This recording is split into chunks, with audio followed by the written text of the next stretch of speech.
Right, ఒకసారి DD9 వార్తలో updates ఏమున్నాయి చూసే ప్రయత్నం చేద్దాం. ప్రధానంగా ఒకసారి ఫ్రంట్ పేజ్లో వచ్చిన హెడ్లైన్స్ చూద్దాం. రైట్, డిగ్రీకి డిమాండ్ ఈసారి 1.97 లక్షల మంది చేరికనంట. మిగతా కోర్సులకు అవి కమర్షియల్ వెళ్ళిపోయినాయి కదా ఎక్కువ. అదే డిగ్రీ కోర్సుకు డిమాండ్ పెరిగింది. ఈ కోర్సులో చేరేందుకు విద్యార్థులు పోటీ పడుతున్నారు. ఈసారి 1.97 లక్షల మంది విద్యార్థులు డిగ్రీ ఫస్ట్ ఇయర్లో చేరారు. నిరుడు 1.96 లక్షల మందే చేరిండ్రంట. ఇప్పుడు 1.97 అంటే లక్ష పెరిగిండ్రు. ఈసారి 1000 పెరిగింది. ఈసారి 1000 మంది అధికంగా అడ్మిషన్లు పొందారు. దోస్తు 3 విడతల్లో 1,43,691 మంది చేరగా స్పెషల్ ఫేజ్లో మరో 54,048 మంది విద్యార్థులు అడ్మిషన్లు పొందారట. దీంతో ఈసారి అడ్మిషన్లు 1.97 లక్షల మార్కు దాటాయి. రాష్ట్రంలో మొత్తం 960 కాలేజీలు ఉండగా 4,38,926 సీట్లు ఉన్నాయి. ఈసారి 1,97,739 సీట్లు నిండాయంట. అంటే డిగ్రీకి ఆధారం పెరుగుతుంది. చాలా మంది గవర్నమెంట్ కాలేజీలలో కూడా సీట్లు దొరకట్లేదు ఇప్పుడు, ఈ పరిస్థితి అట్లా ఉన్నది. మరి బీటెక్ చేసినా కూడా వచ్చి 10,000కు 12,000 ఏం చేయదు, అట్లుంది. మరి ఏదైనా జనాలు ఎక్కువైతే గట్టి అవుతుంది. ప్రభుత్వం కూడా ఇటు ఉద్యోగాలు ఇవ్వకుంటే లేకపోతే కార్పొరేట్ కాలేజీలు ఎక్కువైతే కూడా అదో పరిస్థితి, అదో పంచాయతీ. ఏఐ వచ్చి వీళ్ళదో పంచాయతీ. ఏడాదికి 25,000 నేతన్నలకు చంద్రన్న భరోసా. నిజంగా నేతన్నలకు భరోసా ఇవ్వాల్సింది ఏ ప్రభుత్వం అయినా, ఎందుకంటే వాళ్ళు ఆ పోపు వాళ్ళు పోగు చేసి చీరనేస్తారు. చాలా కష్టతరమైన పని కదా. అగ్గిపెట్టెలో చీరనేసిన ఆ ఘనత కూడా మన తెలంగాణకే. చాలా గర్వకారణం. బీసీ బిల్లును వెంటనే ఆమోదించండి. 42% రిజర్వేషన్లకు కట్టుబడి ఆర్డినెన్స్. బీసీలపై చిత్తశుద్ధి నిరూపించుకోండి. రాష్ట్రపతి నేరుగా కలిసి విన్నవిస్తాం. బీజేపీ బీఆర్ఎస్ ల కితాబు అవసరం లేదు. మీడియా సమావేశంలో సీఎం రేవంత్ రెడ్డి ఏమో తిడతాడు. తిట్టిన తర్వాత నరేంద్ర మోదీ అపాయింట్మెంట్ ఇస్తాడు, ద్రౌపది ముర్ము అపాయింట్మెంట్ ఇస్తారు చెప్పు. అసలు ఇస్తలేదు. రాష్ట్రపతి దగ్గర రానిస్తావా? ఎవరు ఇయ్యరు. అది సరే, నీకు రేవంత్ రెడ్డి మీద ఉంటే బాగుంటుంది. అది బీసీ ప్రజల ఇష్యూ కదా. కేంద్ర ప్రభుత్వం కేంద్ర ప్రభుత్వం స్పందిస్తారు. ఎట్లా స్పందిస్తుంది? వాళ్ళకి 2 కేంద్ర మంత్రులు ఉన్నారు, 8 మంది ఎంపీలు ఉన్నారు. వాళ్ళు ఏమైనా మాట్లాడితే వాళ్ళు స్పందిస్తారు. అపోజిషన్ పార్టీ మాట్లాడితే ఏ పార్టీ అని స్పందించదు, అధికారంలో ఉన్న పార్టీ. ఉత్తకథనేది. రాజీ పడే ప్రసక్తి లేదు. ట్రంప్కు ప్రధాని మోదీ కౌంటర్. ఈ 50% సుంకాలపై రాజీ పడే ప్రసక్తి లేదని చెప్పేసి కూడా నరేంద్ర మోదీ ట్రంప్కు అటు కౌంటర్ ఇవ్వడం జరిగింది. నకిలీ GST ఇన్వాయిస్లతో 750 కోట్ల లూటీ. 3 రాష్ట్రాలు ఈడీ సోదాలు. 750 కోట్ల విలువైన నకిలీ GST ఇన్వాయిస్లను జనరల్ కేసులో భాగంగా జార్ఖండ్, పశ్చిమ బెంగాల్, మహారాష్ట్రలో గురువారం ఈడీ సోదాలు నిర్వహించింది. నకిలీ GST ఇన్వాయిస్లతో అంటే కట్టామన్నట్టు ప్రభుత్వానికి GST కట్టినామని ఇప్పుడు పెద్ద పెద్ద సంస్థలు కానీ లేదా ఉంటాయి కదా బిజినెస్ లో GST కట్టినామని నకిలీ పత్రాలు చూపెడుతుంది. అంటే రచ్చబండ కాడ పెద్ద మనుషులు మాట్లాడుకొని మంచి పని చేస్తున్నారని అంత స్థాయిలో ఉంది వాళ్ళ వ్యాపారం. బీహార్లో లక్షల ఓట్ల తొలగింపట. జాబితా చూపడానికి అభ్యంతరం ఎందుకు? మరోమారు ఈసీ తీరుపై రాహుల్ విమర్శనంట. ఇది ఏమైతుందంటే నిన్న రాహుల్ గాంధీ ప్రెస్ మీట్ పెట్టిండు. అంటే చాలా మంచి పని చేసిండు. ఒక లిస్ట్ తీసుకున్నారు. ఒక ఇంట్లో 60 మంది నివసిస్తున్నారు. సింగిల్ రూమ్ ఉంటుంది జనరల్ 1 BHK కూడా సింగిల్ రూమ్లో 60 మంది ఉన్నారు. 60 మంది ఓట్లు ఉన్నాయి ఒక ఇంటి నుంచి. అరే మరి అది ఎట్లా పద్ధతి కాదు కదా. అది ఓట్లకు అక్రమాలకు పాల్పడమే కదా. హైదరాబాద్లో వర్ష బీభత్సం. భారీ వర్షంతో రోడ్లన్నీ జలమయం. అప్రమత్తంగా ఉండాలని సీఎం రేవంత్ ఆదేశం. చిన్న వర్షానికే అవుతుంది, అంత పెద్ద తుఫానే వచ్చింది అనుకోవచ్చు నిన్న. ఆర్టీసీలో ఉద్యోగాల పేరుతో బ్రోకర్లతో జాగ్రత్తగా అంటూ సజ్జనార్ హెచ్చరిక. త్వరలో జాబులు పడుతున్నాయి ఆర్టీసీలో 3,000 పైన 3,000. కానీ ఉన్న వాళ్ళకు టీఏలు వరకు కూడా వాళ్ళు ఇంకా ఇబ్బంది పడుతుంది కదా. పాత వాళ్ళు ఇప్పుడు గతంలో చిన్న చిన్న తప్పులకు ఇదే ఆర్టీసీ అంతా తీసి పక్కన పెట్టింది. దాదాపు 4 ఏళ్ల నుంచి వాళ్ళు ఇబ్బంది పడుతున్నారు. అవును, చిన్న చిన్న తప్పులకు. అది లాంగ్ లీవ్ పెట్టో లేకపోతే చిన్న ఏదన్నా చేసి టికెట్ విషయంలో ఏదో జరిగితే వాళ్ళని ఇంకా వాళ్ళని తీసుకుంటే బాగుంటుంది. ముందు ఏం తీసుకుంటారు వీళ్ళు, ఎన్ని చేసినా ఏం కదా తప్పులు. ఆఫీసర్ 2.5 మళ్ళీ అధికారంలోకి బీఆర్ఎస్. అప్పుడు అందరి లెక్కలు సరి చేస్తాం. కాంగ్రెస్ పాలనతో విసుగెత్తిన ప్రజలు మళ్ళీ కేసీఆర్ సీఎం కావాలని కోరుకుంటున్నారు. పార్టీ మారిన ఎమ్మెల్యేల తీరు అధ్వానం. తెలంగాణ భవన్లో కేటీఆర్ వెళ్ళాడు. కేసీఆర్ సీఎం కావాలని కాదు, నేను సీఎం కావాలని కోరుకుంటే ఆ మాట చెప్తే ఎక్కడ మళ్ళీ బీఆర్ఎస్ తిరస్కరిస్తారని చెప్పేసి అది చెప్తాలేడు అంతే కేటీఆర్. అప్పుడు అందరి లెక్కలు సరి చేస్తారంట. ఏం చేస్తారు? జైలు వేస్తారు కదా. నిన్న కేటీఆర్ మాట్లాడితే ఏం చెప్తున్నంటే, కాంగ్రెస్ చూసి మోసపోయిన చెప్తున్నా అని ప్రజలు మోసపోయిన చెప్తున్నా, ఇంకా అదే చెప్తూ 2 సంవత్సరాలు అవుతుంది. కానీ నిజంగా బీఆర్ఎస్ ఎక్కడ తప్పు చేసింది, మా ఎమ్మెల్యేలు ఎక్కడ వాళ్ళు ఏం తిన్నారు, ఏం సంపాదించుకున్నారు, మేము ఎక్కడ మిస్టేక్స్ ఉన్నాయి, మేము దాన్ని సరిదిద్దుకుంటాం, మళ్ళీ ప్రజలకు వెళ్తాం అంటలేడు. ప్రజలే తప్పు చేసి ఇంతకు, అంటే ప్రజలే వాళ్ళ చెప్తుంటే వాళ్ళు కొట్టుకోవాలంటారు. అంతే అంటుండు. పార్టీ మారిన ఎమ్మెల్యేలు తీరు అధ్వానం అంట. మరి అప్పుడు మారింది కాంగ్రెస్ నుంచి 28 మందిని తీసుకున్నాడు మొదటిసారి గెలిచినప్పుడు, ఎల్పీని విలీనం చేసుకున్నాడు కేసీఆర్. రాజకీయాల గురించి మనం మాట్లాడడం కంటే ఓ రౌతు తీసుకొని నెత్తి వాళ్ళ కొట్టుకోవాలి, అట్లే ఉంది.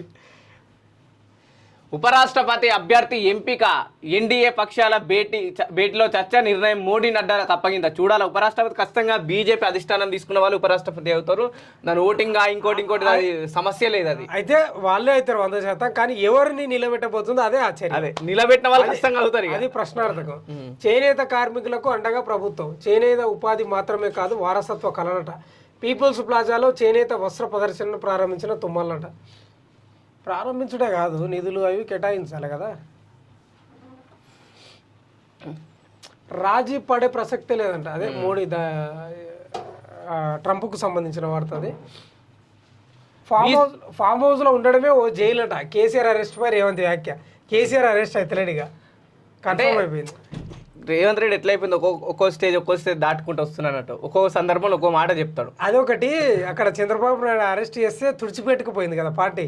అంటే కేసీఆర్ మీరు ఏం లేదన్నా సరే, రాజకీయ పార్టీ అధినేత అయినా తెలంగాణ ఉద్యమకారుడు కేసీఆర్ కి ఒక ఇంత ఫ్యాన్ బేస్ ఉంది, పెద్ద 100%. తనకి ఏమైనా సరే ఇటు సెంటిమెంట్ రెచ్చిపోతుంది కదా, తెలంగాణ సెంటిమెంట్, తెలంగాణ ఉద్యమకారుడు కదా, ఏకదమ్ అధికారం మళ్ళీ అది రివర్స్ అవుతుంది. మళ్ళీ 65 సీట్లు ఉంది కదా, 6 సీట్లకు పడిపోతే కష్టమని ఏం చేస్తావు, కర్మ ఏం చేస్తావు అని వదిలేసిండు. ఇంకా వదిలేసినట్టే, వదిలేయడమే పెట్టారు. అది మీరు ఏమైనా ఏమైనా అనాలనుకుంటే కేటీఆర్ నో, హరీష్ రావు, కవిత మీద పడితే ఏం కాదు, కానీ కేసీఆర్ టచ్ చేసే అనవసరం మీ గవర్నమెంట్కే దెబ్బ తప్ప ఇంకోటి ఏం లేదాడ. కానీ మనం దెబ్బ అని అంటున్నాం, కానీ తప్పు చేసిన వాడు శిక్ష తప్పు చేసిన వాడు ఖచ్చితంగా ఆధారాలతో, చిన్న ఆధారాలతో ప్రూఫ్ అయితే ఖచ్చితంగా అరెస్ట్ చేయాలి. ఇప్పుడు ఆధారాలు ఉంటాయి కదా, నేను జైలు ఏమేనని ఈయన అంటుండే. చిన్న పంచాయతీ కార్యదర్శి వాళ్ళు లంచం తీసుకుంటేనే మనకు శిక్ష పడుతుంది, సస్పెండో లేకపోతే ఏదో రకరకాలు కోట్ల వ్యవహారం. ఇది రేవంత్ రెడ్డి ఇట్లా అనకపోతే ఇప్పుడు ఏమనకుండానంటే బాగుండే అని ఇప్పుడు బీజేపీకి ఆయుధాన్ని ఇచ్చిండు. మీ ఇద్దరు ఒకటే అని చెప్తారు వాళ్ళు. ఇప్పుడు వీళ్ళిద్దరు ఒకటి అంటారు, వీళ్ళు బీఆర్ఎస్ బీజేపీ ఒకటి అంటారు. అందుకే రౌత్ తీసుకో, నీ ఒకటి నేను తీసుకొని. బీసీ రిజర్వేషన్ల కోసం తుది వరకు పోరాడతాం. కిషన్ రెడ్డి లాంటి వారు కుట్రలు సాగనివ్వం. మీడియాతో మంత్రి పొన్నం ప్రభాకర్ అని చెప్పేసి కూడా నిన్న కిషన్ రెడ్డి చేసిన వాక్యాలు దాని కౌంటర్ గా. బీసీ రిజర్వేషన్ల కోసం తుది వరకు ఎప్పుడు పోరాడతారంటే రాహుల్ గాంధీ ప్రధానమంత్రి అయ్యాడు దాకా. రాహుల్ గాంధీ ప్రధానమంత్రి అయినాక అప్పుడు చూస్తారు వాళ్ళు. ఆల్రెడీ రేవంత్ రెడ్డి చెప్పి రాహుల్ గాంధీ ప్రధానమంత్రి అయినాక మనం సాధించుకుందాం, అప్పటి వరకు కొట్లాడదాం అన్నట్టు. అంటే ఎంత ఈజీగా తప్పించుకున్నారు సరుడు. కామారెడ్డి రాగం వాడేసి ఇంకేమున్నది కదా. ఇంటి వద్దకే FIR ప్రయోగాత్మకంగా బాల్నగర్ PS లో. ఇది చాలా మంచిది. ఇంటి దగ్గరకు వచ్చి ఎవరైతే బాధితులు పోయి కేసు ఇట్లా అయింది, పలానా అయింది మా మీద, పలానా వాళ్ళు దాడి చేసారంటే కేసు నమోదు చేసి ఇంటికే తెచ్చి ఇస్తున్నారంట. సార్ మరి తప్పు చేసిన వాళ్ళు, అంటే తప్పు ఎవరైతే బాధపడ్డ బాధితులు ఉంటారో వాళ్ళ దగ్గరికి FIR తీసుకొచ్చిళ్ళు. మరి తప్పు చేసిన వాళ్ళు ఏం చేస్తారు, వాళ్ళ ఇంటి దగ్గరకు అంటే కేసు ఇక విచారణ కొనసాగుతుందేమో, అంతే. కొనసాగి ఇక చట్ట ప్రకారం కోర్టుకు తీసుకుపోవడం కథలు ఉంటాయి. కాకపోతే ఇది చాలా మంచి వాతావరణం. ఎందుకంటే పోలీసులు అంటేనే భయపడతాం మనం, గద వణుకుతారు ప్రజలు. అలాంటిది వాళ్ళు ఇంటికి తెచ్చి FIR నమోదు చేసినాం, పట్టుపత్రం అని ఇస్తున్నారు. మంచిదే. జల దిగ్బంధంలో హైదరాబాద్, గంట వానకు నగరం జలమయం, అవసరమైతే తప్ప బయటకు ఇంటి నుంచి బయటికి రావద్దని ముఖ్యమంత్రి రేవంత్ అని చెప్పేసి కూడా ప్రధానంగా రాష్ట్రంలో ప్రధానంగా హైదరాబాద్ రోడ్లు అయితే విపరీతమైన జలమయం.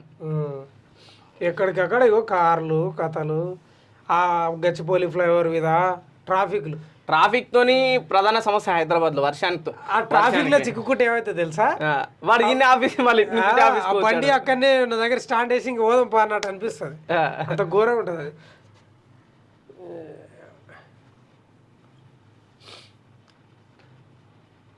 రక్తబంధాన్ని కలిపిన రాఖీ పాట పోస్టర్ ఆవిష్కరణ అని చెప్పేసి కూడా ఒక రాఖీ పండుగ వస్తుంది కాబట్టి దానికి సంబంధించిన పని చేస్తున్న ఇబ్బందులకు గురి చేస్తున్నారు. ఇది ఎక్కడ ములుగు జిల్లా ఆసుపత్రిలో శానిటేషన్ సిబ్బందిని విధులు సరిగ్గా నిర్వహించడం లేదని సూపరింటెండెంట్ ఇబ్బందులకు గురి చేస్తున్నారని ఒక ప్రకటనతో తెలిపారు. 30 పడకలు ఉన్నప్పటికీ డ్రైనేజీ వైపు లైన్ 200 పడకల మారినప్పటికీ అదే డ్రైనేజ్ వ్యవస్థ ఉండడంతో ఎన్నిసార్లు శానిటేషన్ సిబ్బంది పనిచేస్తున్నా సూపరింటెండెంట్ ఇబ్బంది పెడుతున్నారని, అంతేకాకుండా సిబ్బందితో కొంతమంది మెడికల్ కాలేజ్కి తరలించి జిల్లా ఆసుపత్రిలో 500లకు పైగా ఓపీ ఎక్కువ కావడం వల్ల ఉన్న కొంతమంది సిబ్బంది అధిక పనిచేస్తుండడం జరుగుతుందని చెప్పేసి కూడా శానిటేషన్ వర్కర్స్ని ఇబ్బంది పెడుతున్నారు. ఎందుకో బీసీల అభివృద్ధి దేశాభివృద్ధి అని చెప్పేసి నేను ఒక బీసీ సంఘం సంబంధించిన కొందరు గోవాలో అక్కడున్న సీఎంతోని మీటింగ్ పెట్టడం జరిగింది. బీసీల ఓట్లు బీసీలు వేసుకుంటే రాజ్యాధికారం రాదా? 130 వీళ్ళని అడగాల్సిన అవసరమే లేదు. వాడు జోలే పట్టి అడుక్కుంటున్నారు అయ్యా బిచ్చవే బిచ్చవే అని. ములుగు జిల్లాలోని మల్లంపల్లి బ్రిడ్జి కుంగిపోవడంతో వాహనాలు రాకపోకలు బంద్ అంట. క్రిమినల్ గ్యాంగులు పాల్పడే నేరాలపై దృష్టి పెట్టాలి. Director general of police doctor Jitender అంట.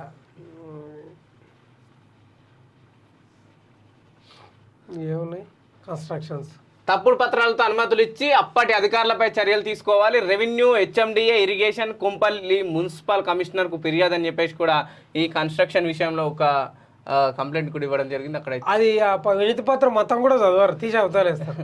అట్లుంటుంది వాళ్ళతోటి. గుడ్డలి పోటును గుండెపోటుగా నమ్మించారు వైఎస్. సునీత సంచలన వ్యాఖ్యలు.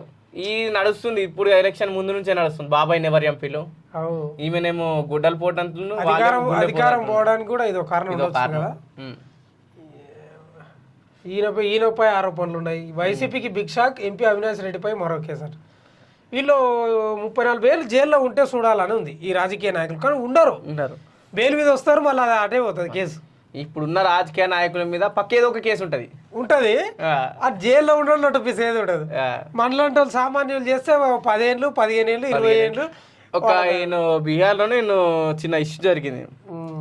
ఎవడో ముసలామే సంథింగ్ యాక్సిడెంట్ ఏదో మనోడు తీసుకపోతే చచ్చిపోయింది మధ్యలో. మనోడు చంపేసిన 10 ఏళ్ళు జైలు ఉంచాను. వీళ్ళ మీద విచారణ ఎన్నేళ్ళైనా విచారణ కొనసాగుతూనే ఉంటది అంతే. అది మన జీవనదులు పారినట్టే మారుతుంది. అది ఏడవుతుంది అని చెప్పలేము. అట్లా తిరుపతిలో దళిత డ్రైవర్ పై దాడి, పోలీస్ శాఖ సీరియస్. ఏపీలో అనుకోని ప్రమాదం, అప్రమత్తమైన అధికారులు. తురాక కిషోర్ను తక్షణమే విడుదల చేయండి హైకోర్టు. ఈయన పిన్నెల్లి రామకృష్ణారెడ్డి అనుచరుడు. స్పీకర్ సంచలన కామెంట్స్. రాష్ట్ర అభివృద్ధికి అడ్డుపడుతున్న కేంద్రం. ఏపీకి సంబంధించిన వార్తలు.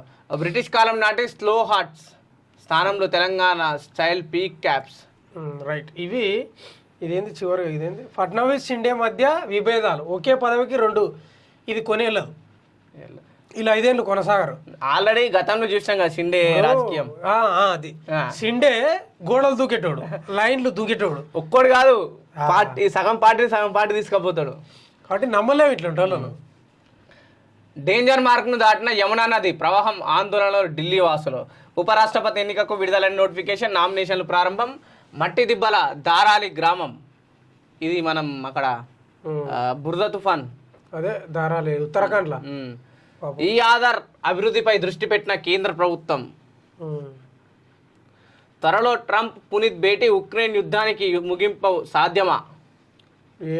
ఏం సాధ్యమో ఏం కథలుగా సస్తున్నారు. రాజ్యాలు కొట్టుకుంటే సామాన్యులు చనిపోతున్నారు. విజయకాంత్ ఫోటో ఏ పార్టీ వాడకూడదు. డిఎండికే ప్రధాన కార్యదర్శి ప్రేమల.